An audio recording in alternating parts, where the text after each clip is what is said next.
Welcome back दोस्तों, कैसे हो तुम लोग। आज मैं एक्सप्लेन करने वाला हूँ द समर हिकारू डाइट के एपिसोड नंबर 11 को। और बिलीव मी, ये एपिसोड इस सीरीज के सबसे डार्केस्ट एपिसोड में से एक होने वाली है, क्योंकि यहाँ पे हमें कुबुताची के मास डेथ के बारे में बताया जाता है और ये भी बताया जाता है कि इंडो फैमिली का एक्चुअली कर्ज क्या था और क्यों माफी मांगते थे। और हमें इस एपिसोड में हिकारू के बारे में भी कुछ ऐसा पता चलता है जिसे जान के लिटरली तुम शॉक होने वाले हो। और यहाँ पे ओनिकी-सामा के बारे में एक बड़ा सीक्रेट रिवील होता है। तो चलो इस एपिसोड को स्टार्ट करते हैं। एपिसोड शुरुआत होती है एक फ्लैशबैक से, जहां हम देखते हैं यंग योशिकी और उसके फादर सुजिनाका तोशिनोरी को। यहाँ पे उसके फादर योशिकी को एक पुरानी कहानी सुनाते हैं। कहानी गांव के दो किसानों की होती है। एक किसान लालची होता है और दूसरा दयालु। दोनों जंगल में खाने की तलाश में गए होते हैं। वहाँ उनको एक गुफा के अंदर एक अनमोल मशरूम दिखता है।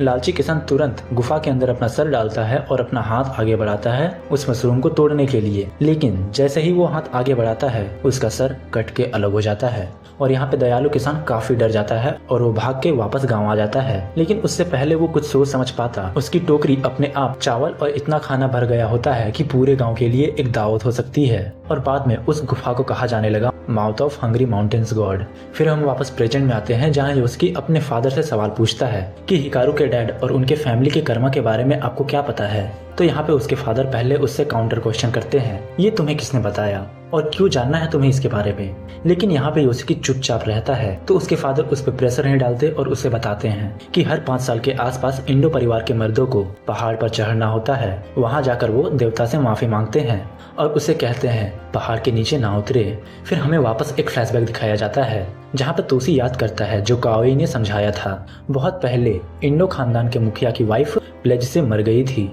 और वो मुखिया अपनी बीवी का सर उठाकर पहाड़ पर ले जाता है और देवता से प्रार्थना करने लगता है कि इसे जिंदा कर दो और इसके बदले कुछ भी ले लो, पर इंडो परिवार को छोड़कर। और तब से ही गांव में अजीब अजीब से घटनाएं शुरू हो जाते हैं। गांव की 1/3 आबादी मर जाती है और सबकी मौत सिर या गर्दन से जुड़ी होती है। किसी ने अपनी गर्दन काट ली, कोई फांसी में लटक गया, किसी के सर को जानवरों ने कुचल दिया और कुछ लोगों के सर तो बस हवा में ही गायब हो जाते थे। लेकिन यहाँ पे किसी भी इंडो फैमिली को कुछ भी नहीं होता है। और फिर उसकी वाइफ भी जिंदा हो जाती है, लेकिन सिर्फ एक जिंदा सर के रूप में, और वो पूरी रात से दर्द झेलती है और फिर दोबारा मर जाती है। और जैसे ही वो मरती है, गांव में मौत का सिलसिला भी रुक जाता है और तभी से गांव के प्लेज और बुरी फसल भी धीरे धीरे खत्म होने लगते हैं। यहाँ पे कोई कहता है, मैं पक्का तो नहीं कह सकता कि ये कहानी में कितनी सच्चाई है, लेकिन उसने एक बात कहा था कि इंडो फैमिली अभी भी उस वाइफ का सर संभाल कर रखती है और उसे इंडो हीची कहा जाता है और हर पीढ़ी उस सर को लेकर माउंटेन जाती है। यहाँ पे तोशी बताता है कि अपनी मौत से थोड़ा पहले कोई उस परंपरा को खत्म करना चाहता था। उसका कहना था कि नोनोकी-सामा वैसा नहीं है जैसा हम सोचते हैं, ये पूरा रिचुअल बेकार है। लेकिन उसके तुरंत बाद उसकी एक एक्सीडेंट से मौत हो जाती है। लेकिन यहाँ पर तोशी को ऐसा लगता है कि शायद वो एक्सीडेंट असली नहीं थी, उसे करवाया गया था। मे बी इसलिए शायद वो इंडो फैमिली के परंपरा को खत्म करना चाहता हो। यहाँ पे योशिकी का फादर कहता है, कोई के जाने के बाद ऐसा लगता है कि जैसे गांव में कोई भी वैल्यूएबल चीज बची ही ना हो। और ये सुनकर योशिकी का सर झुक जाता है। उसे लगता है कि उसके फादर और हिकारू के फादर एक ही जैसे थे, बिल्कुल योशिकी और हिकारू के जैसा।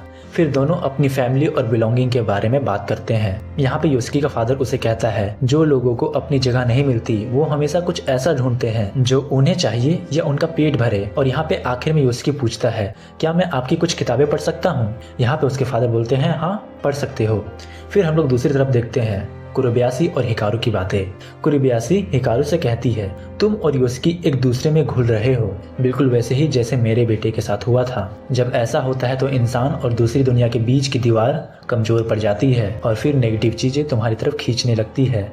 यहाँ पे हिकारू मानता है कि वो इंसान को पूरी तरह से समझ नहीं पाता। दोस्ती, परिवार का प्यार या रोमांटिक लव जैसी चीजें उसे समझ में ही नहीं आती और कहता है, लेकिन मुझे योशिकी ने जैसा मैं हूँ वैसा ही एक्सेप्ट किया है। इसलिए वो योशिकी को कभी दुख नहीं देना चाहता, लेकिन कभी कभी वो खुद पे कंट्रोल भी खो देता है, जैसे कि हमने पिछले एपिसोड में ही देखा था।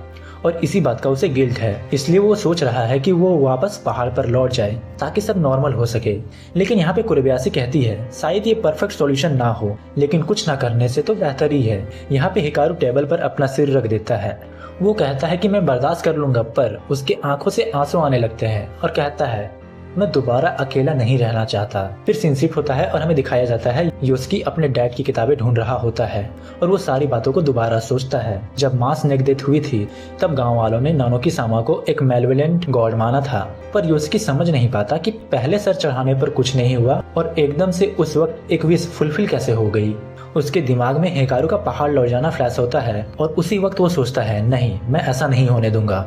फिर उसे एक आर्ट बुक मिलती है, एक रेजोनेंस पेंटर की। उसमें एक ड्राइंग होती है और इस इमेज में वही चीजें बनी होती है जो हिकारू के अंदर दिखती है। फिर वापस सीन किरुबयाशी के घर में शिफ्ट हो जाता है और हम देखते हैं वो हिकारू को रोते हुए देखती है और सोचती है कि शायद उसके पास इतनी शक्ति नहीं है कि वो उसे पूरी तरह से एक्सॉर्सिस कर पाए, लेकिन अभी हिकारू कमजोर है तो उसकी कमजोरी का फायदा उठाकर शायद उसे हिकारू के शरीर से निकाल तो सकती है, जिससे योस्की की सेफ्टी भी होगी और हिकारू का दर्द भी खत्म हो जाएगा। और फिर कुरुबयाशी अपना हाथ हिकारू की तरफ आगे बढ़ाती है, लेकिन यहाँ पे कुरुबयाशी हिकारू के साथ कुछ करती नहीं है, उसे घर भेज देती है क्योंकि उसे ऐसा लगता है कि हिकारू की एक फैमिली है जो उसका इंतजार कर रहे हैं घर पे। और जब हिकारू घर चला जाता है उसके बाद कुरुबयाशी की घर की डोरबेल बजती है, लेकिन जो शख्स खड़ा होता है उसे देखकर वो हैरान हो जाती है। वो शख्स कौन है ये तो अभी हमें बताया नहीं गया है, उसके बारे में हम आगे बात करेंगे। फिर सीन कट होता है और हमें दिखाया जाता है हिकारू और योस्की को। वो दोनों एक पार्क में बैठे होते हैं। दोनों ने कारू के लिए एक फूल फ्रूटी खरीदा है। योस्की यहाँ पे सीरियस मूड में आता है और कहना शुरू करता है कि उसने फाइनली समझ लिया है इंडो फैमिली का पाप क्या था। फिर वो हिकारू से पूछता है तुझे याद है वो दिन जब तू नानोकी सामा था? तो यहाँ पे हिकारू हल्का कंफ्यूज फील करता है और कहता है कि काफी टाइम हो गया है, मुझे उसके बारे में कुछ याद नहीं, लेकिन अब रिसेंटली धीरे धीरे मेरी मेमोरीज लौट रही है। यहाँ पे हिकारू को ऐसा लगता है कि उसके अंदर सच में वो ताकत है कि योस्की जो भी विश करे वो पूरी कर सकता है, पर यहाँ पे योस्की कुछ विश नहीं करता। उसका मन कह रहा है कि अगर मैंने कुछ मांगा तो और बड़ी मुसीबत हो जाएगी। और इस विलेज में इतने इम्प्योरिटीज फैल गए हैं तब भी हमें समझ में नहीं आ रहा कि हमें क्या करना चाहिए। इस बीच एनिकी आ जाती है। हिकारू उसे प्यार से उठा लेता है पर मिनिगमिट झटक कर उसके हाथ से निकल जाता है। हिकारू थोड़ा चुप से बोलता है चलो बीच चलते हैं, मैं कम से कम एक बार समुद्र देखना चाहता हूँ। ट्रेन से लगभग 2 घंटे का सफर है बीच जाने का।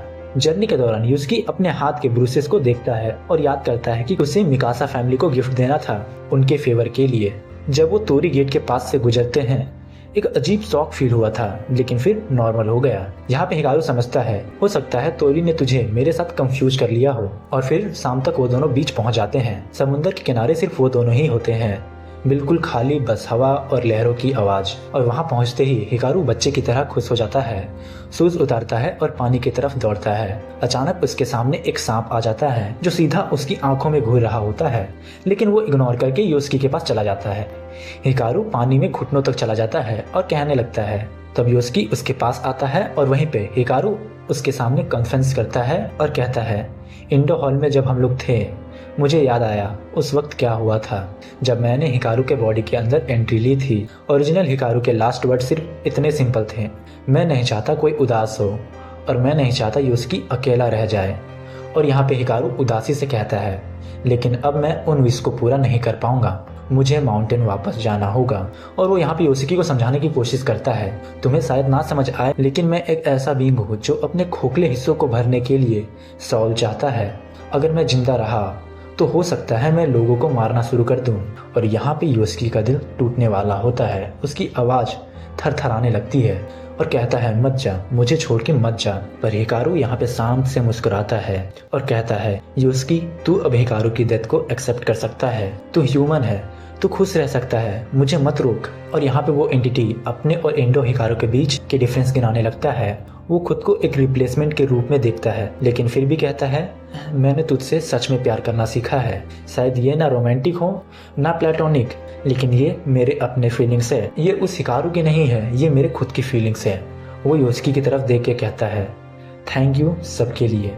लेकिन यहाँ पे योस्की काफी गुस्सा हो जाता है और उसका कॉलर पकड़ लेता है और चीख के कहता है तू हिकारू का रिप्लेसमेंट नहीं है और तू मुझे अपने हिसाब से हैप्पी एंडिंग दिखाने की कोशिश मत कर। हम मिलकर डिसाइड करेंगे क्या करना है और साथ में रिसॉल्व करेंगे।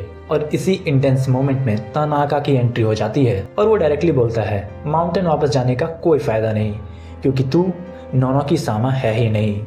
और यहीं पे ये एपिसोड खत्म हो जाता है। और ये एपिसोड लिटरली में काफ़ी सारे मिस्ट्रीज को यहाँ पे छोड़ कर गया है। ये एपिसोड हमें सबसे बड़ा सवाल छोड़ के जाती है कि आखिर अगर हिकारू नानोकी सामा नहीं है तो असल में नानोकी सामा कौन है, जिसके बारे में हम अगले एपिसोड में बात करने वाले हैं। और यकीन मानो अगला एपिसोड इससे भी ज़्यादा डार्क होने वाला है, तो उस एपिसोड को मिस तो बिल्कुल भी मत करना।